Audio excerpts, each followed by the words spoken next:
అందరికీ నమస్తే. ఈరోజు జగన్నాథ రథయాత్రకి మామూలుగా పందిరి తయారు చేస్తారు. ఆ పందిరి మామూలుగా మనకి రథానికి వేసేస్తే అలాగే ఉండదు. దానికి లిఫ్టింగ్ టైప్ ఉంటది.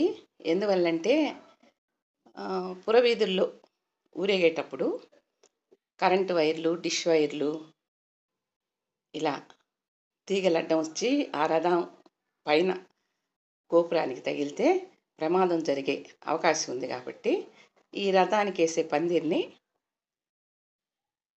స్టెప్పులుగా ఫోల్డ్ చేసుకునేటట్టు తయారు చేస్తాము.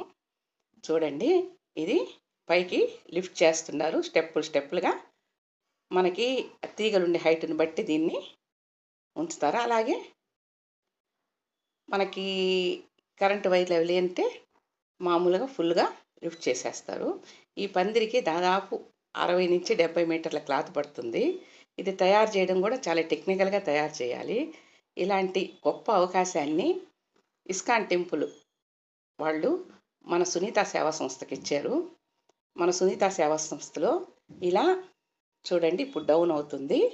ఇలా డౌన్ అయినప్పుడు ఆ పందిరి ముడుచుకోవాలి. లిఫ్ట్ చేసినప్పుడు స్టెప్పులుగా ఓపెన్ అవ్వాలి. పైన వచ్చి ఫ్రిల్స్ కలర్గా ఉంటాయి.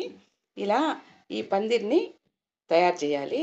ప్రతి సంవత్సరం కూడా తిరుపతి జిల్లా గూడూరులో జరిగే రథయాత్రకి మన సునీత సేవా సంస్థలోని ఇదిగో వీళ్ళంతా నా శిష్యులు. వీళ్ళు కలిసి తయారు చేస్తారు. ప్రతి సంవత్సరం ఒక్కొక్క కొత్త మోడల్తో ఈ పందిరిని తయారు చేస్తాము. ఈసారి కూడా ఈ పందిరి కలర్స్ కానీ ఫ్రిల్స్ కానీ అన్నీ కూడా మార్పు వచ్చినాయి. ఇలా లిఫ్టింగ్ చేసేటప్పుడు బాగా ఓపెన్ అవుతుంది. ఇలా డౌన్ చేసేటప్పుడు పందిరంతా కిందకి వచ్చేసి ఓన్లీ పైన శిఖరం మాత్రమే ఉంటుంది. దీనికి జెండాలు కూడా మన సంస్థలో తయారు చేసి ఇస్తాము. ఈ వీడియో నచ్చితే తప్పకుండా లైక్ చేసి, షేర్ చేసి, సబ్స్క్రైబ్ చేసుకోండి.